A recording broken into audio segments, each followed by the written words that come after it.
Hello, hello, hello. C'est de nouveau votre Eric. Désolé, on a eu un petit problème technique, donc j'ai dû changer de connexion. Je m'étais connecté avec mon téléphone portable, mais vous ne m'entendiez pas. Donc là maintenant, je me suis connecté avec mon ordinateur. Je pense que là, ça va pouvoir passer. On va pouvoir y aller. On va pouvoir y aller. Encore désolé pour cet inconvénient.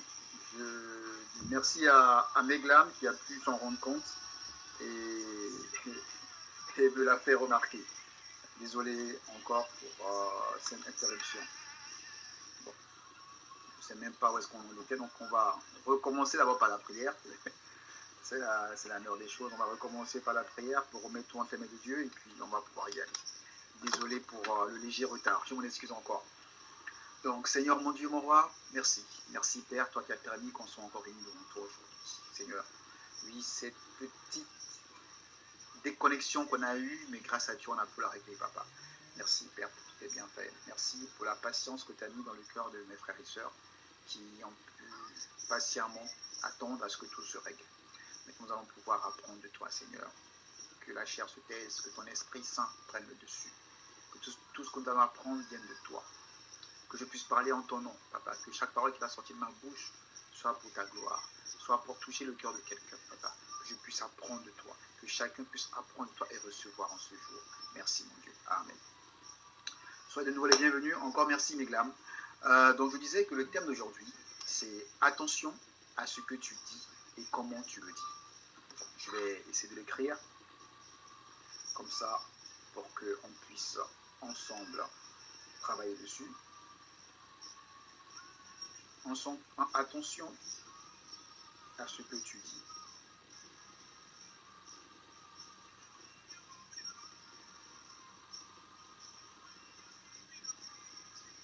Et comment tu le dis.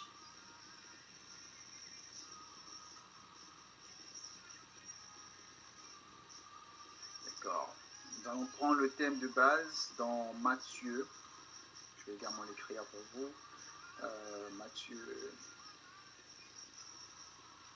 Matthieu 15, verset 10 au verset 19. Voilà. Donc je vais lire la parole de l'Éternel pour qu'on puisse avancer avec. Un instant. Voilà. Il y a un morceau que j'ai envie de vous faire écouter. Là, je vais vous le faire écouter. On va pouvoir démarrer avec ce. Je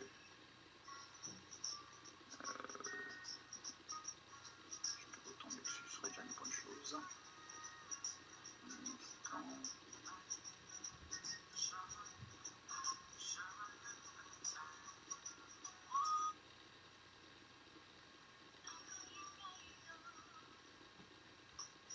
Voilà, on va y aller maintenant.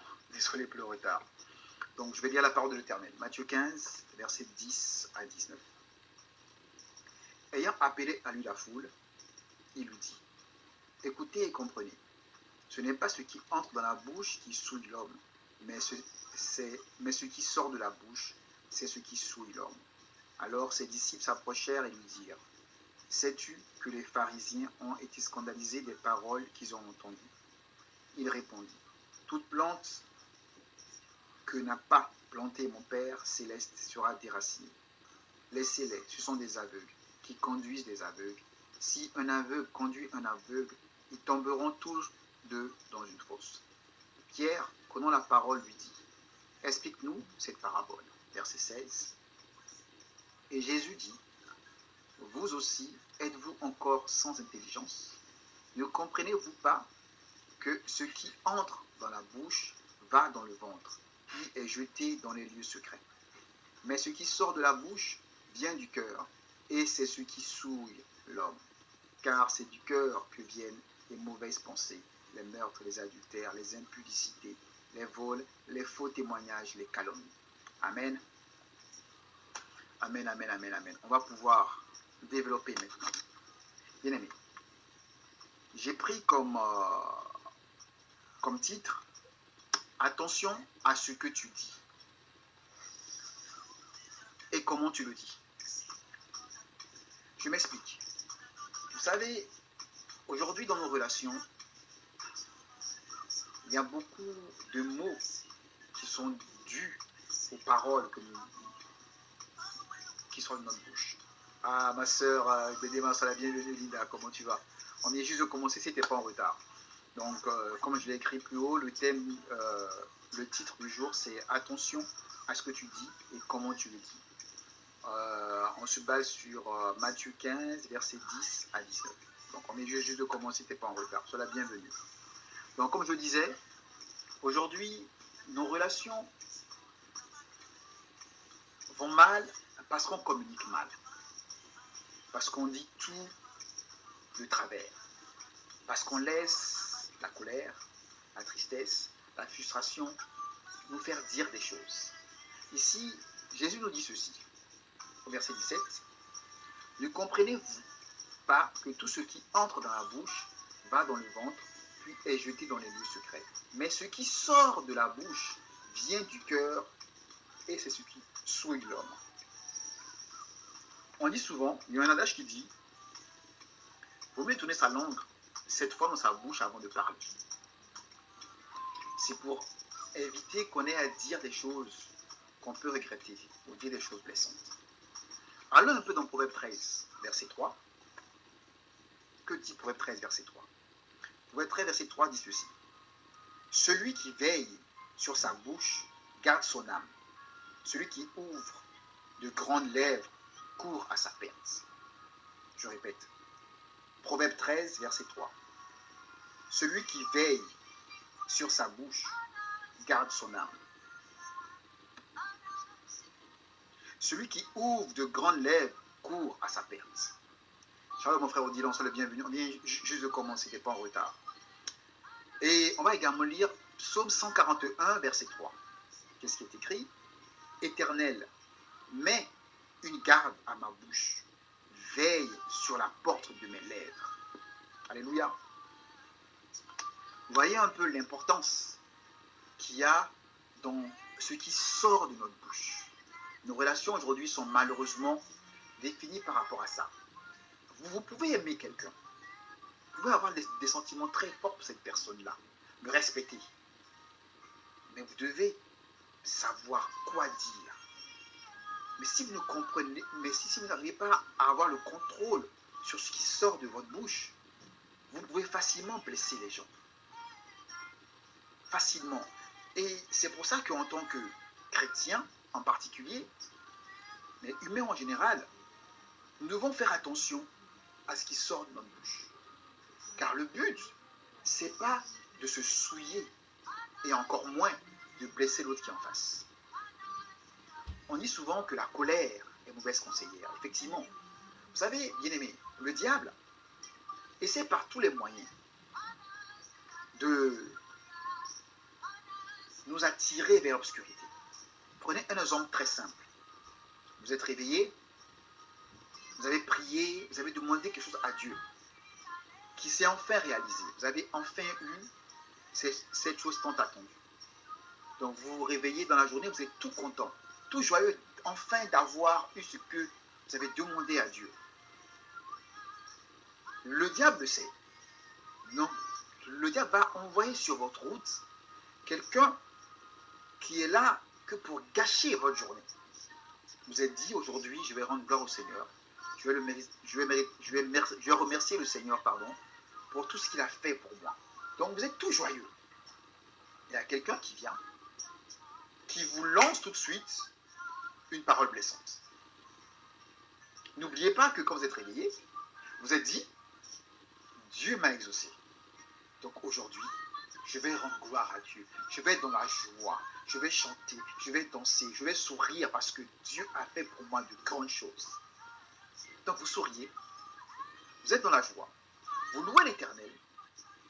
Et subitement, il y a quelqu'un qui vient vers vous. Qui vous balance, comme on dit, une foutaise. Attendez. Et là, vous vous dites, non, je dois répondre. Je dois répondre. Et là, sans réfléchir, vous répondez. Vous gâchez votre journée. Le plan de base que vous aviez, qui était de passer une journée saine, remplie de joie, votre cœur se noircit. Vous êtes en colère, énervé, parce que quelqu'un vous a dit quelque chose qui vous a fait tellement mal, que non seulement ça vous a fait mal, mais vous êtes allé jusqu'à souiller votre cœur, votre corps en répondant. Mais vous allez vous dire, ok, je l'ai répondu, donc c'est bon, il est à terre. Qu'est-ce que j'ai encore comme problème?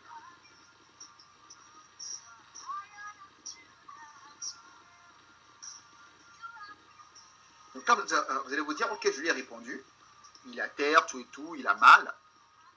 Mais ce que vous oubliez, c'est que il était envoyé en fait. Il a atteint son objectif. Le but pour lui, c'est pas d'être à terre. Vous pensez que par vos mots, vous l'avez mis à terre, mais non. Sois la bienvenue, ma soeur Béatrice. Mais c'est vous, en fait, qui souillez votre corps, parce que vous êtes réveillé en joie. Vous avez prié l'Éternel, vous avez dit merci au Seigneur pour ses bienfaits. Donc vous avez décidé aujourd'hui de passer une journée remplie de joie, remplie de grâce. Donc voilà comment vous êtes devant Dieu. Et vous voulez rendre gloire à l'Éternel en ayant une attitude saine, en faisant en sorte que votre cœur, qui est dans la joie, par rapport à ce que Dieu a fait pour vous, reste dans la joie. Donc celui qui vient à vous, avec cette idée de vous troubler, vous trouble, et en même temps, vous souillez votre corps et votre cœur, parce que votre cœur se noircit, votre cœur devient colérique, donc vous êtes en colère, alors qu'à la base, vous êtes réveillé aujourd'hui pour une autre raison. Vous voyez un peu? Voilà pourquoi, en fait, j'aime bien le proverbe 13, verset 3, qui dit « Celui qui veille sur sa bouche garde son âme. » Je répète, celui qui veille sur sa bouche garde son âme. Bien-aimé, ta bouche, si tu veilles dessus, ton âme sera épargnée de beaucoup de choses négatives. Et il est dit après, celui qui ouvre de grandes lèvres court à sa perte. Mais les gens qui aiment répondre du tac au tac, on se dit, ok, moi je suis trop fier. Non, moi si tu me dis A, là, moi je réponds B, C, D. Mais bien aimé, tu cours à ta perte en faisant ça.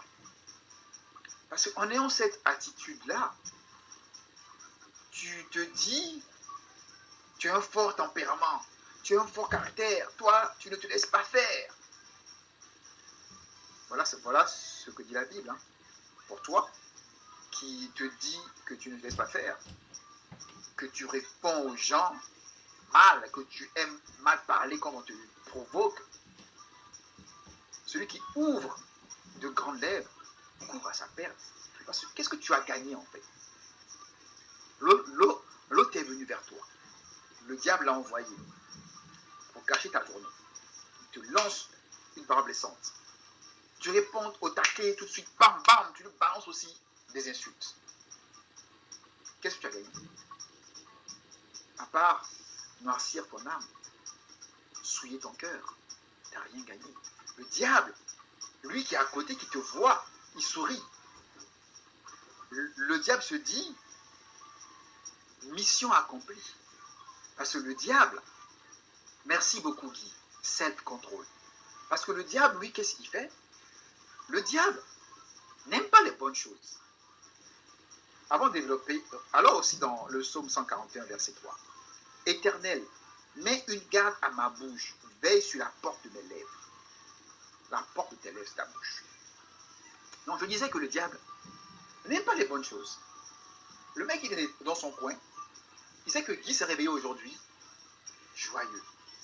Guy s'est dit, ok, aujourd'hui je vais aller vers ma femme, je vais faire la paix avec ma femme, je vais lui parler, parce que je l'aime, j'aime ma femme, je veux qu'on passe un week-end rempli d'amour. Peu importe la dispute qu'on a eue hier, je vais aller vers ma femme pour que notre cœur, son cœur et mon cœur soient dans la joie. Donc tu vas vers ta femme. Le diable te dit, non, palabres qu'ils ont fait hier, là, mais de toute façon, j'étais content. Les mots sales qu'ils se sont lancés, j'étais trop content. Je suis en train de noircir leur âme. Et là, il se dit ce matin-là, l'Esprit de Dieu lui a parlé. Il a écouté. Il veut aller faire la paix avec elle. Non. Je vais créer une situation pour l'empêcher. Voilà ce que fait le diable. Créer des situations pour empêcher qu'on soit heureux. Pour empêcher notre bonheur. Pour empêcher notre stabilité. Pour empêcher qu'on soit en paix. Donc, c'est à nous maintenant de garder en tête le but précis. Comme le dit l'adage, tourne ta langue 7 fois dans ta bouche avant de parler. C'est pas pour rien. Donc, je te dis, attends, quel est le but de ma journée? Ça, c'est quelque chose qu'on ne fait pas. Bien aimé, un chrétien, quand il se lève, tu ne peux pas te lever, prier Dieu, te mettre à genoux, prier Dieu, et ne pas savoir quel est le but de ta journée. Tu as prié Dieu, oh Seigneur, veille sur moi, protège mes enfants, fais en sorte qu'aujourd'hui je puisse faire ci, je puisse faire ça, je puisse avoir le cœur en paix. Bref, tu as demandé des choses à Dieu. Tout ce que tu as demandé à Dieu, là, Dieu te le donne. Tu veux avoir une journée bénite. Tu veux avoir une journée remplie de joie, remplie de paix. Tu veux avoir une journée remplie d'amour. Dieu t'a écouté. Dieu te le donne. Donc, tu dois garder en tête le but. Donc, pour atteindre ce but-là, ton cœur ne doit pas être souillé. Aucunement. Peu importe ce qu'il y aura en face de toi, rappelle-toi le but précis. Quand tu t'es réveillé le matin, quand tu as prié à l'Éternel, rappelle-toi pourquoi tu as prié à l'Éternel. Rappelle-toi que quand tu as prié à l'Éternel, c'est pour un but précis. Rappelle-toi que quand tu as parlé à Dieu le matin, tu as dit à Dieu des paroles positives sur ta vie. Et ça aussi, chrétien, bien aimé, il est écrit dans la Bible, ce que tu liras sur la terre sera lié au ciel. Ce que tu délieras sur la terre sera délié au ciel. Bien aimé, combien se lèvent le matin et déclarent sur leur vie des paroles de bénédiction? Je n'ai pas dit seulement de prier. Hein. Combien se disent, je déclare sur ma vie qu'aujourd'hui j'aurai ci, j'aurai ça, j'aurai ci. Combien le font? Combien le matin lit ce que tu leur as donné? Et combien le matin délie ce que le diable a lié la nuit? Je ne sais pas si vous comprenez un peu. Combien le matin, par leur propre bouche, déclarent des paroles de bénédiction sur eux et sur leurs enfants? Ce n'est pas juste de dire, Seigneur, je veux. Ok. Après avoir dit, Seigneur, je veux. Combien, après avoir dire, je veux, disent, je déclare au nom de Jésus. Je déclare au nom du tout-puissant Dieu que je sers, qui est mon guide, je déclare qu'aujourd'hui, ma journée sera comme ceci, ma journée sera comme cela, ma journée sera comme ceci. Je déclare que je délie tout ce qui a pu être lié dans l'obscurité contre moi. Combien le font? C'est ça aussi, veiller sur sa bouche. Veiller sur sa bouche, c'est pas juste, et je vais faire attention à ce que je dis, hein. Et je vais faire attention à ce que je dis, hein. Oui, mais c'est pas que ça. On veille avec des soldats. Alléluia. On veille. C'est l'armée qui veille sur un pays. N'est-ce pas? Mais toi, ton armée, c'est ta parole. Ton armée, c'est ce que tu déclares avec foi. C'est ça ton armée. Ton armée, c'est ces choses-là que tu dis avec une foi au nom de l'Éternel, au nom de Jésus. C'est cette armée-là qui va veiller sur ta bouche, qui va faire en sorte que quand le diable va envoyer quelqu'un, que la personne va te lancer un mot,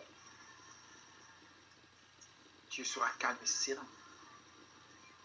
Tu ne seras pas perturbé. Tu vas écouter et tu vas rire. Parce que tu sais une chose. Ton armée veille sur ta bouche. Bien-aimé. Relisons encore ce passage. Matthieu 15, verset 17. Ne comprenez-vous pas que tout ce qui entre dans la bouche va dans le ventre, puis est jeté dans les lieux secrets. Mais ce qui sort de la bouche vient du cœur et c'est ce qui souille l'homme. Donc toi-même, tu provoques ta propre souillure en répondant à la haine par la haine, à la foutaise par la foutaise, à la colère par la colère, à la médisance par la médisance. Toi-même, le diable, lui, a fait sa part, t'a provoqué. Et toi-même, tu acceptes la provocation. Tu laisses ton cœur être noirci et tu réponds. Parce que tu réponds. Donc, tu laisses sortir les doigts, les souillures.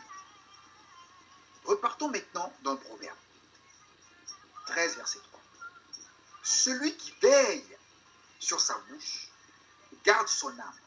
Celui qui ouvre de grandes lèvres court à sa perte. Celui qui veille sur sa bouche garde son âme. Alléluia. Celui qui veille sur sa bouche garde son âme. Ton âme est précieuse pour l'Éternel. Ton âme est précieuse pour le diable. Parce que le diable se dit, cette chose-là, elle est précieuse pour Dieu. C'est ce que je veux. C'est ce que je veux. Je veux ce qui est précieux à Dieu. Je veux le détruire. Donc je vais tenter des choses. Bien aimé. Donc c'est à toi, mettons, d'être prêt. De veiller sur ta bouche. Ce n'est pas tout. On dit n'importe quand, n'importe comment.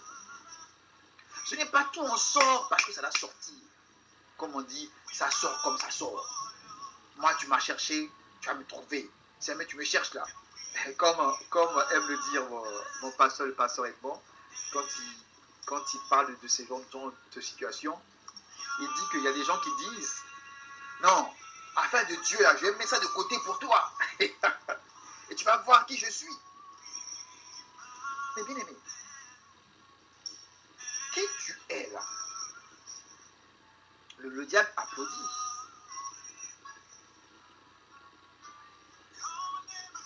Ah oui, c'est bien vérifié mon oncle. Merci petit lapin. Aujourd'hui, tu as dit, ah moi là, tu vas voir qui je suis. Qui tu es que tu veux montrer par des insultes? Qui tu es que tu veux montrer par des calomnies, par la colère, par la haine? Le diable applaudit. Hier il fait ça. Bravo. Bravo, tu t'éloignes de la lumière. Toi-même, tu te lèves, tu prends le feu, tu mets ta main dans le feu. C'est pas que quelqu'un te brûle, hein, parce que le diable allume le feu. Tu sais que le feu brûle. Je sais pas, des fois on agit, je sais pas. Le diable vient, il allume un feu.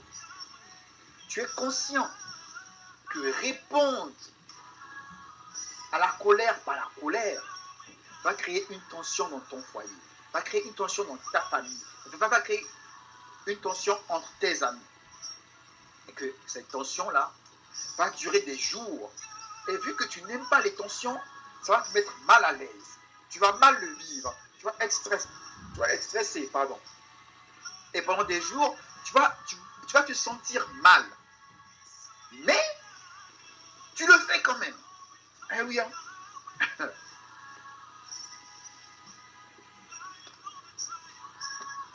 Je répète. Tu es conscient que répondre répondre à la colère par la colère. Répondre à la foutaise par la foutaise. Je vais créer une tension qui va durer. Mais je n'aime pas les tensions dans mon couple. Je n'aime pas les tensions dans ma famille. Je n'aime pas les tensions avec mes amis. Je vais me sentir mal à l'aise. Ça va me stresser. Ça va me toucher. Ça va me ranger pendant des jours. Donc, avant même de répondre à l'autre, avant même de souiller ton cœur, avant que tu souilles ton âme, tu es conscient des conséquences. Mais tu le fais quand même. À un moment donné, bien aimé, il y a de quoi se demander ou non. Je ne sais pas si vous comprenez un peu.